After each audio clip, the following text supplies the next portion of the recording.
Assalamualaikum and welcome back to my YouTube channel. I am clinical psychologist Anam Javed. आज की video में हम discuss करेंगे कुछ डिफेंस मैकेनिज़म्स को। डिफेंस मैकेनिज़्म जिनको हम अपनी डेली लाइफ में इस्तेमाल करते हैं। So without further delay let's get started. Defence mechanisms क्या होते हैं? डिफेंस मैकेनिज़म्स हमारे ऐसे अनकॉन्शियस साइकोलॉजिकल रिस्पॉन्सेज होते हैं जो कि लोगों को प्रोटेक्ट करते हैं from the feeling of anxiety. जो उनकी सेल्फ स्टीम को थ्रेट्स होते हैं उनसे उनको प्रोटेक्ट करते हैं, और ऐसी चीज़ों से जिनके बारे में लोग सोचना नहीं चाहते हैं या जिनके बारे में जिनको वो सॉल्व नहीं करना चाहते हैं या जिन प्रॉब्लम्स के साथ डील नहीं करना चाहते हैं। तो अगर हम बात करते हैं डिफेंस मैकेनिज़म्स की हिस्ट्री के बारे में, तो डिफेंस मैकेनिज़्म को सबसे पहले डिस्क्राइब किया था सिगमंड फ्राइड ने। सिगमंड फ्राइड ने इसको अपनी साइको एनालिटिक थ्योरी के अंदर डिस्क्राइब किया था। अकॉर्डिंग टू सिगमंड फ्राइड, आपके जो ये डिफेंस मैकेनिज़म्स होते हैं ये आपके कॉन्शियस माइंड को प्रोटेक्ट करते हैं from the anxiety, from the frustration, from the guilt. तकरीबन अगर देखा जाए तो मोस्ट कॉमन जो डिफेंस मैकेनिज़म्स यूज़ होते हैं वो 20 हैं, जिनमें से कुछ आपके पास डिनाइल है, प्रोजेक्शन है, डिसएसोसिएशन है और ह्यूमर वगैरह हैं।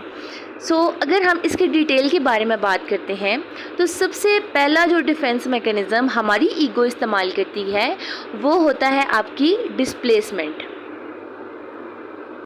डिस्प्लेसमेंट क्या होती है? डिस्प्लेसमेंट होती है कि जब हम अपना फ्रस्ट्रेशन, अपनी फीलिंग्स या अपनी इम्पल्सेस ऐसे लोगों या चीज़ों के ऊपर निकालना शुरू कर देते हैं जो हमारे लिए लेस थ्रेटिंग होती हैं। फॉर एग्ज़ाम्पल, अगर आपको बॉस से गुस्सा आया, अगर आपका बॉस से आर्ग्यू हो गया या कुछ भी ऐसा हो गया, तो आप क्या करेंगे? बॉस पे गुस्सा करने की बजाय जब घर आएंगे तो अपने बच्चों पर, अपने पेट्स पे या इवन अपने स्पाउस पे भी अपना एग्रेशन निकाल देते हैं। ये हमारी सोसाइटी का एक बहुत ही कॉमन डिफेंस मैकेनिज़्म है। हम कभी भी अपनी अथॉरिटी के आगे नहीं बोलते हैं। अगर हमें अपनी अथॉरिटी से कोई आर्ग्यू होता है तो अपनी अथॉरिटी से आर्ग्यू करने की बजाय हम उन लोगों के साथ जो हमें लगता है कि ये हमारे लिए इतने थ्रेटफुल नहीं होंगे, हम उन पे अपना फ्रस्ट्रेशन, अपना एंगर निकालना शुरू कर देते हैं। नेक्स्ट अगर हम लोग डिफेंस मैकेनिज़्म की बात करते हैं तो नेक्स्ट डिफेंस मैकेनिज़्म होता है डिनाइल। डिनाइल में क्या होता है कि हम सिंपली क्या करते हैं? डिनाई कर देते हैं, रिफ्यूज़ कर देते हैं उस चीज़ के एग्जिस्ट करने से। जो चीज़ आपके लिए एंजाइटी प्रोवोक कर रही है, जो चीज़ आपको स्ट्रेस दे रही है, हम उसके होने से ही इनकार कर देते हैं। फॉर एग्ज़ाम्पल, अगर आप किसी वायलेंट क्राइम का विक्टिम बने हैं तो आप क्या करेंगे? आप उस इंसिडेंट को ही डिनाई कर देंगे कि मेरी लाइफ में ये वाला इंसिडेंट कभी हुआ ही नहीं था। हम लोग क्या करते हैं? इंटेंशनली उस चीज़ से पीछे हट जाते हैं कि हमारी लाइफ में कभी भी ऐसा नहीं हुआ। ये बेशक एक टेम्परेरी चीज़ होती है, ये आर्जी तौर पर आपकी एंजाइटी को, आपके पेन को ख़त्म कर देती है, लेकिन लेटर ऑन लाइफ में ये कभी ना कभी आपको ज़रूर याद आती है, क्योंकि ये आपकी कॉन्शियस अवेयरनेस से दूर नहीं जाती है। नेक्स्ट अगर हम लोग डिफेंस मैकेनिज़्म की बात करते हैं तो नेक्स्ट डिफेंस मैकेनिज़्म होता है आपके पास रिप्रेशन। रिप्रेशन में क्या होता है? रिप्रेशन में आपकी जितनी भी अनप्लेजेंट इन्फॉर्मेशन होती है उसको हम लोग अपने अनकॉन्शियस में ही दबा देते हैं, हम उसको अपने कॉन्शियस माइंड के अंदर नहीं आने देते हैं। इसका साइड इफ़ेक्ट क्या होता है कि वो जो इन्फॉर्मेशन होती है वो आपके पास होती है, वो डिसअपीयर नहीं होती है। बेशक हम उसको दबा रहे हैं, हम उसको रिप्रेस कर रहे हैं, लेकिन फिर भी वो हमारे माइंड में कहीं ना कहीं प्रेजेंट होती है और उसका कॉन्टीन्यूस इन्फ्लुएंस होता है हमारे बिहेवियर्स के ऊपर। फॉर एग्ज़ाम्पल, अगर किसी पर्सन के साथ चाइल्डहुड में कोई अब्यूज़ हुआ था तो वो क्या करता है कि अपनी इन मेमोरीज़ को रिप्रेस्ड कर लेगा, लेकिन लेटर ऑन लाइफ में वो रिलेशनशिप्स नहीं बना सकेगा, उसको बहुत डिफ़िकल्टी होती है अपने रिलेशनशिप्स को बनाने में। जी हाँ, तो नेक्स्ट आपके पास जो डिफेंस मैकेनिज़्म बहुत कॉमन इस्तेमाल होता है वो है आपके पास सब्लिमेशन। सब्लिमेशन क्या होता है कि जब आप अपनी जितनी भी अनअक्सेप्टेबल इम्पल्सेस होती हैं उनको आप एक्सेप्टेबल आउटलेट्स में कन्वर्ट कर देते हैं, तो वो होती है आपकी सब्लिमेशन।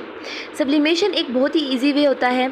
इसमें लोग क्या करते हैं कि कॉन्शियसली आपकी जितनी भी वो जो इन्फॉर्मेशन होती है, जो आपके लिए एक अनएक्सेप्टेबल चीज़ होती है, जो बिहेवियर्स आपके सोसाइटी में एक्सेप्टेबल नहीं होते हैं उनको आप एक एक्सेप्टेबल फॉर्म में कन्वर्ट कर देते हैं। फॉर एग्जांपल अगर एक पर्सन है उसको बहुत ज़्यादा गुस्सा आता है, तो बजाय इसके कि वो किसी चीज़ को तोड़े, बजाय इसके कि वो किसी पर्सन को हिट करे, वो क्या करते हैं कि किक बॉक्सिंग करते हैं, जिसकी वजह से क्या होता है कि उनका जो फ्रस्ट्रेशन होता है वो रिलीज़ हो जाता है।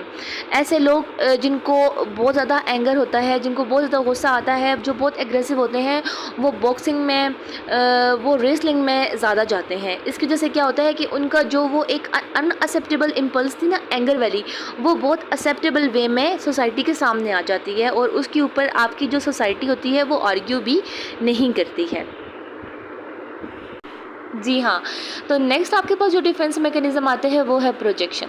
प्रोजेक्शन क्या होती है? प्रोजेक्शन होती है कि जब आप अपनी जितनी भी अनअक्सेप्टेबल क्वालिटीज़ हैं या अनअक्सेप्टेबल फीलिंग्स हैं उनको किसी दूसरे पर्सन के ऊपर थ्रो कर देते हैं, उसको हम कहते हैं प्रोजेक्शन। फॉर एग्जांपल की एक बहुत ही कॉमन एग्जांपल है कि अगर आपको कोई पर्सन अच्छा नहीं लगता, आपको कोई बंदा पसंद नहीं है, आप उसको सलाम नहीं करते हैं, आप उससे मिलते जुलते नहीं हैं, और कोई थर्ड पर्सन आपसे पूछता है कि आप इसको क्यों नहीं मिलते, तो आप क्या कह देते हो?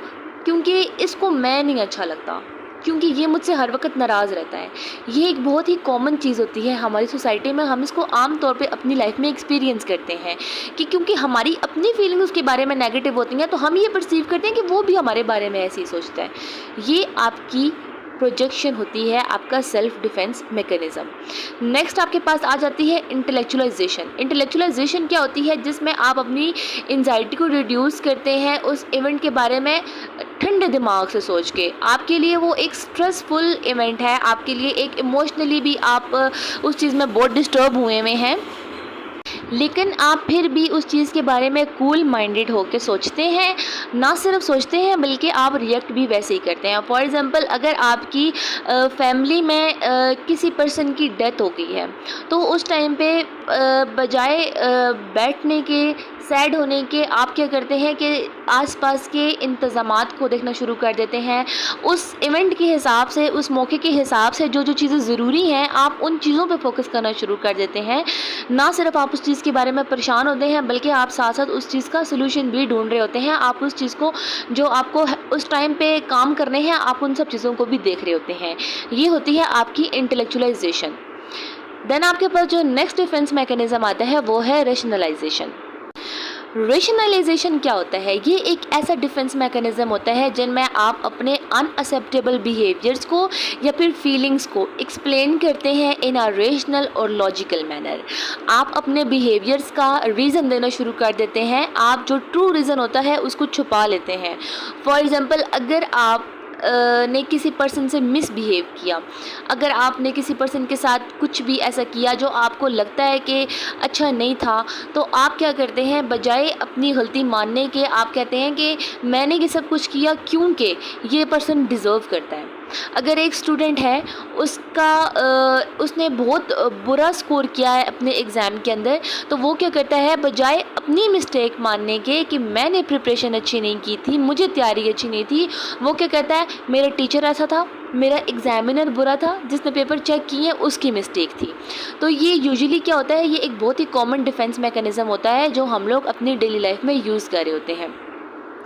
ये जो रेशनलाइजेशन होती है, ये ना सिर्फ हमारी उस टाइम पे एंजाइटी को प्रिवेंट करती है बल्कि ये हमारी सेल्फ इस्टीम, हमारा जो सेल्फ कंसेप्ट होता है उसको भी बहुत ज़्यादा प्रोटेक्ट कर रही होती है। नेक्स्ट आपके पास जो डिफेंस मैकेनिज़्म आता है वो है रिएक्शन फॉर्मेशन।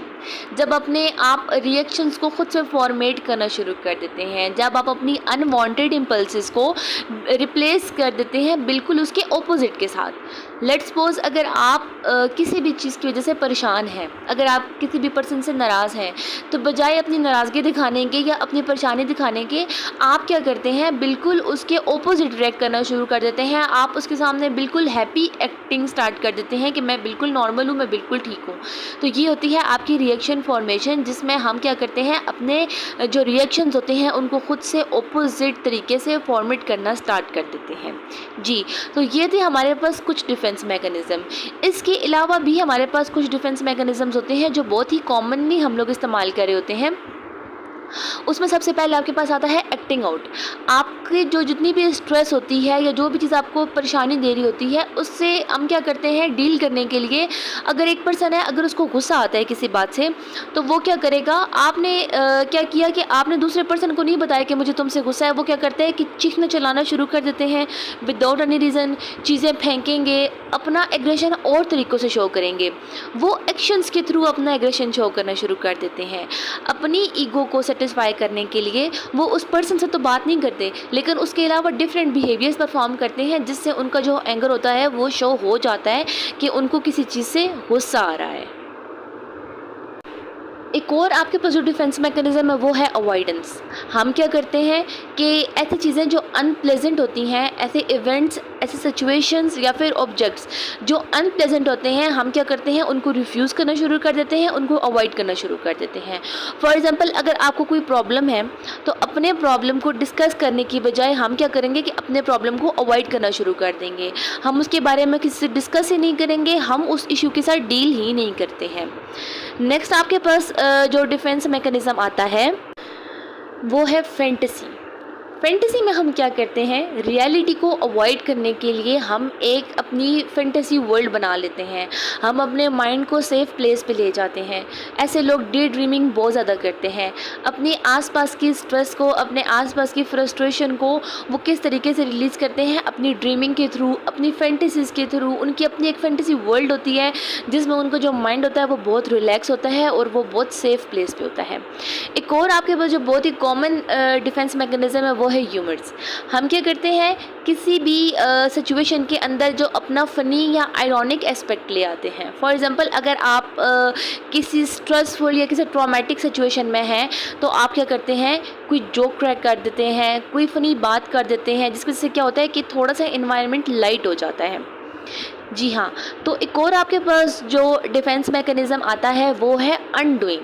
आपने किसी के साथ बुरा किया, आपको पता है कि आपकी फीलिंग से या आपकी बिहेवियर से किसी पर्सन को हर्ट हुआ है, तो आप क्या करते हैं, उसको कंपनसेट करने के लिए उसके लिए कुछ अच्छा कर देते हैं।